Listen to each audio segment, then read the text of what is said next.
کی شان شوکتوں سے الگ،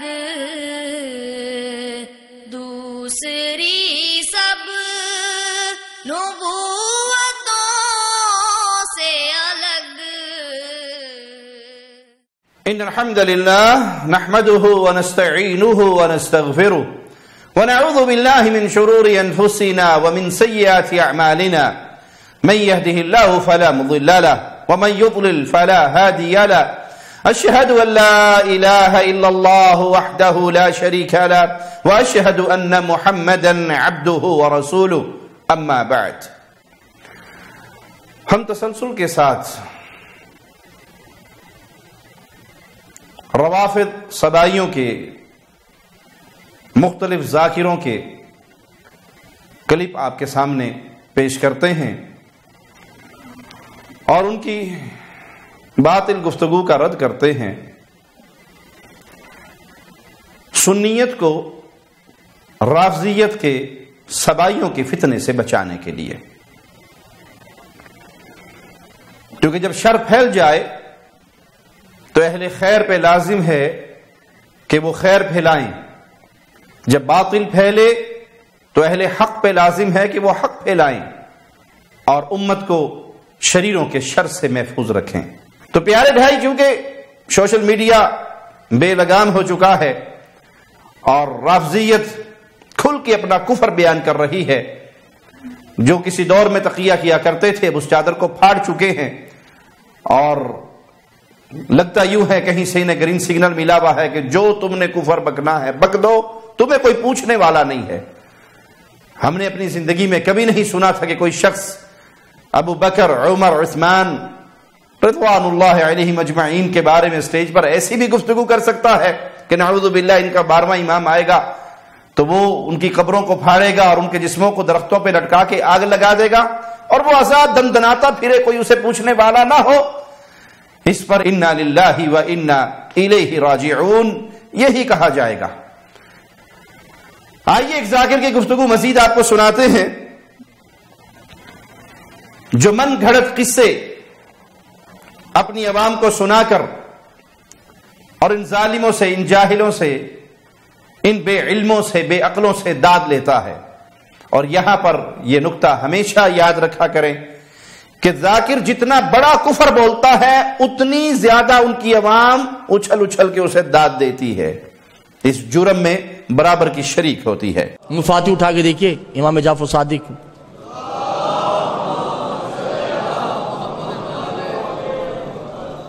فرماتے ہیں کہ لا یمرتو، مفاتیح الجنان میں ہے کہ واجب ہے زوار پہ کہ جب وہ زیارات پہ جائے تو اس کا قبلہ کعبہ نہیں ہونا چاہیے۔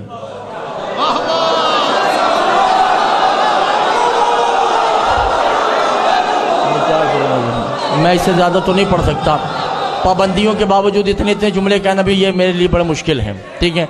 اس کو چاہیے کہ اپنا منہ زری کی طرف کرے اور نیت کیا کرے، وہاں پہ 2 رکعت نماز پڑھنا اوجب ہے۔ نیت یہ کرنی ہے کہ 2 رکعت نماز پڑھتا ہوں قربت الحسین۔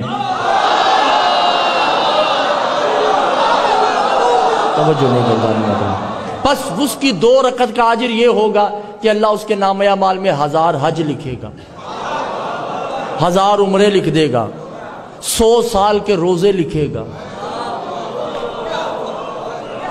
توجہ نہیں کر رہے دانے ہوتا۔ ایک مومن میرے جیسا بھی بیٹھا تھا پاگل، جس کا نام ابو سعید ہے، کہا مولا اس سے زیادہ بھی اجر ہے؟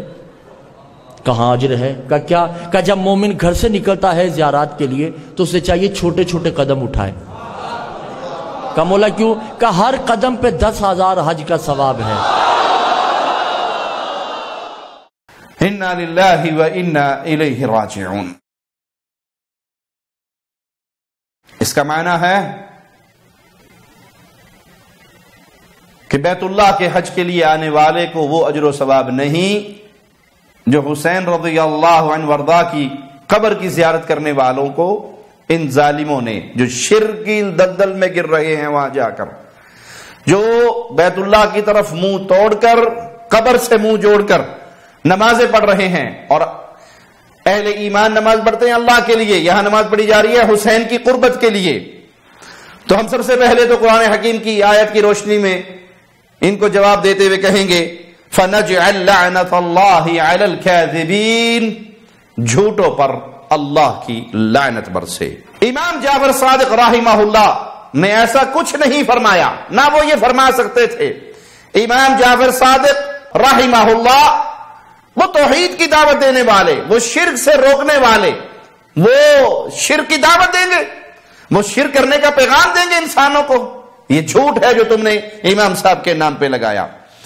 قبر پرستی کے رد میں ہم نے ان سبائیوں کی اپنی کتابوں سے اہل بیت کے ائمہ کے جو اقوال انہوں نے نقل کیے اپنی کتابوں میں، ہم اس پہ تفصیل سے رد کر چکے ہیں، وہ ہمارے بیانات موجود ہیں۔ آئیے قرآن حکیم کی آیات کی روشنی میں اس مقدمے کا حل ہم اللہ کے کلام سے لیتے ہیں، اور اس کا ترجمہ، اس کی تفسیر کسی اہل سنت سے پیش نہیں کریں گے، بلکہ نجفی صاحب کے ترجمے سے اور اسی کی تفسیر سے پیش کرتے ہیں۔ قد نرى تقلب وجهك في السماء فلنولينك قبلة ترضاها فول وجهك شطر المسجد الحرام وحيث ما كنتم فولوا وجوهكم شطره وإن الذين أوتوا الكتاب ليعلمون أنه الحق من ربهم وما الله بغافل عما يعملون۔ ہم آپ کو بار بار آسمان کی طرف منہ کرتے دیکھ رہے ہیں، لہذا اب ہم آپ کو اسی قبلے کی طرف پھیر دیتے ہیں جسے آپ پسند کرتے ہیں۔ اب آپ اپنا رخ مسجد الحرام کی طرف کریں، اور تم لوگ جہاں کہیں بھی ہو اپنے رخ اسی کی طرف کرو، اور اہل کتاب اس بات سے بخوبی واقف ہیں کہ یہ ان کے رب کی طرف سے حق پر مبنی فیصلہ ہے، اور جو کچھ وہ کر رہے ہیں اللہ اس سے غافل نہیں۔ الکوثر فی تفسیر القرآن، پہلی جلد ہے، صفحہ نمبر 425۔ ترجمہ ہم نے آپ کے شیخ کا سنایا ہے، نجوی صاحب کا ترجمہ نقل کیا ہے، کسی سنی عالم کا نہیں۔ آئیے آپ کو تفسیر بھی نجوی کی قلم سے ہی لکھی ہوئی سناتے ہیں۔ یہودی مسلمانوں پر طنز کرتے تھے کہ تمہارا اپنا کوئی قبلہ نہیں، تم ہمارے قبلے کی طرف رخ کرتے ہو، لہذا ہمارا مذہب ہی اصل مذہب ہے۔ نبی کریم صلی اللہ علیہ وسلم اس بات سے غمزدہ ہو گئے، آپ رات کے وقت بار بار آسمان کی طرف رخ کرتے کہ شاید اللہ کی طرف سے یہودیوں کے استعانے کا کوئی جواب نازل ہو۔ چنانچہ ظہر کی نماز کے دوران جبرائیل علیہ السلام نازل ہوئے اور رسول خدا کو بازوؤں سے پکڑ کر آپ کا رخ بیت المقدس سے کعبے کی طرف پھیر دیا۔ نبی کریم صلی اللہ علیہ وسلم کو علم تھا، اور اہل کتاب بھی جانتے تھے کہ رسول آخر الزمان دو قبلوں کی طرف نماز پڑھیں گے، نسل ابراہیمی کی طرف امامت کی منتقلی، اور یہودیوں کے طعنوں کے پیش نظر ضروری تھا کہ قبلے کو تبدیل کر دیا جاتا۔ کعبہ کو اللہ تعالی نے حضور کا پسندیدہ قبلہ قرار دیا، چنانچہ فرمایا اب ہم آپ کو اسی قبلے کی طرف پھیر دیتے ہیں جسے آپ پسند کرتے ہیں۔ اس سے پہلے مکہ میں نازل ہونے والی سورۃ ضحیٰ میں وعدہ فرمایا تھا وَلَسَوْفَ يُعْتِيكَ رَبُّكَ فَتَرْضَىٰ۔ اہم نقطہ بیان کرتے ہیں نجوی صاحب، یہ مقام مصطفیٰ ہے کہ پروردگار آپ کی رضا کو مد نظر رکھتا ہے۔ قرآن حکیم کی آیت پہ غور کیجئے، وَمِنْ حَيْثُ خَرَجْتَ فَوَلِّ وَجْهَكَ شَطْرَ الْمَسْجِدِ الْحَرَامِ وَإِنَّهُ لَلْحَقُّ مِنْ رَبِّكَ وَمَا اللَّهُ بِغَافِلٍ عَمَّا تَعْمَلُونَ۔ ترجمہ نجوی کی قلم سے سنیے، اور آپ جہاں کہیں بھی نکلیں اپنا رخ مسجد الحرام کی طرف موڑیں، کیونکہ یہ آپ کے رب کا برحق فیصلہ ہے، اور اللہ تم لوگوں کے اعمال سے غافل نہیں۔ قبلے کے بارے میں پیش آنے والی الجھنوں کو ختم کرتے ہوئے اللہ تعالیٰ ارشاد فرماتا ہے کہ یہ جدید حکم صرف مدینے کے لیے خاص نہیں بلکہ عمومی ہے۔ مسلمان دنیا کے جس گوشے میں ہوں نماز کے وقت اپنا رخ مسجد الحرام کی طرف کرنا ہوگا۔ اس پرزور اور واضح بیان سے کمزور ایمان والوں اور منافقوں کے لیے ہیلے بہانے کا موقع ختم ہو گیا کہ کہیں وہ مدینے سے باہر جا کر اپنی قدیم روایات کو اپناتے ہوئے بیت المقدس کی طرف رخ کرنا شروع کر دیں۔ یہ نجفی کی تفسیر، نجفی کا ترجمہ ہم نے آپ کے سامنے پیش کیا، لیکن یہ جاہل، رافضی، سبائی، ذاکر اپنی من گھڑت کتابوں سے من گھڑت قصے امام جعفر صادق کی طرف منسوب کر رہا ہے کہ انہوں نے حکم دیا سیدنا حسین کی قبر کی زیارت کرنے والوں کو کہ اپنا رخ بیت اللہ سے ہٹائیں اور قبر حسین کی طرف کریں. فرماتے ہیں کہ لا یمرتو مفاتیح الجنان میں ہے کہ واجب ہے زوار پہ کہ جب وہ زیارات پہ جائے تو اس کا قبلہ کعبہ نہیں ہونا چاہیے.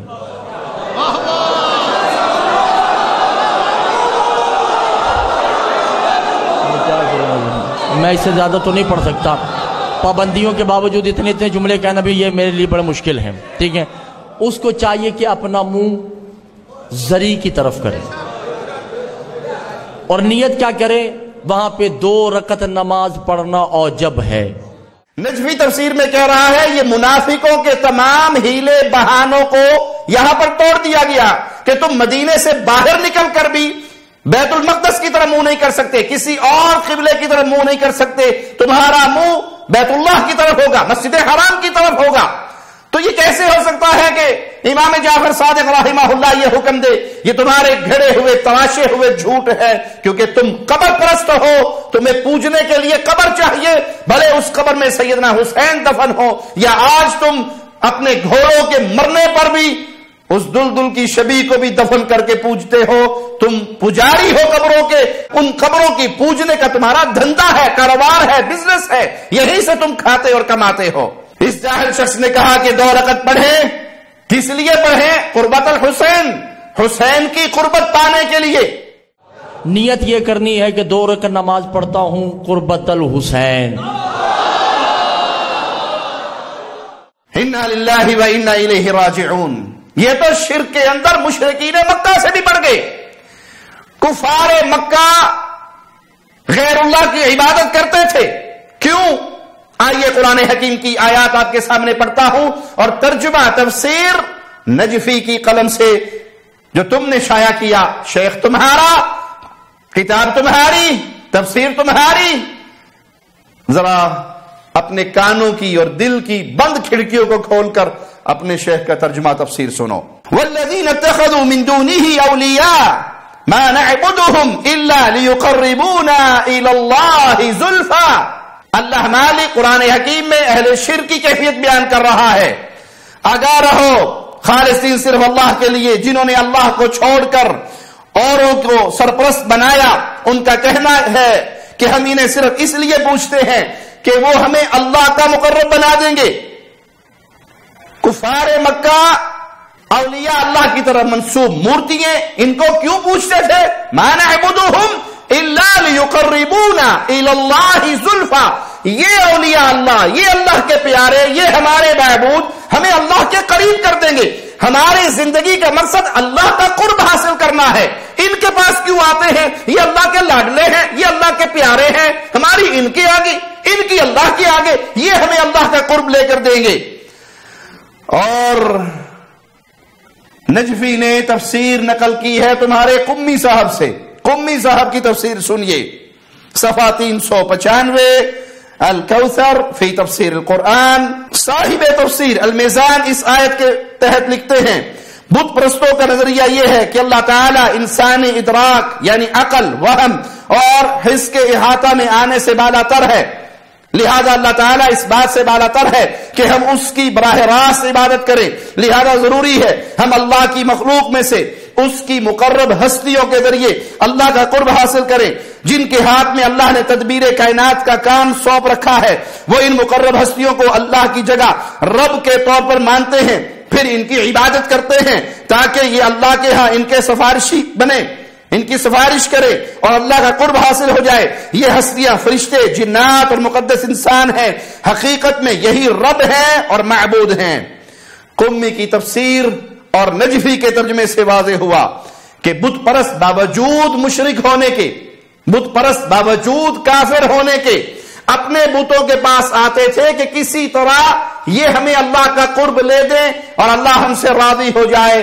تف ہے ان سبائیوں پر، تف ہے ان غیر اللہ کے پجاریوں پر کہ یہ شرک و کفر میں کفار مکہ سے بھی آگے بڑھ گئے اور ان کا ذاکر ان کو تعلیم دے رہا ہے کہ سیدنا حسین کی قبر پہ کھڑے ہو تو بیت اللہ کی طرف منہ نہیں کرنا، حسین کی قبر کی طرف منہ کر کے 2 رکعتیں پڑھنی۔ ان 2 رکعتوں کا مقصد اللہ کو راضی کرنا نہیں بلکہ حسین کی قربت کو حاصل کرنا۔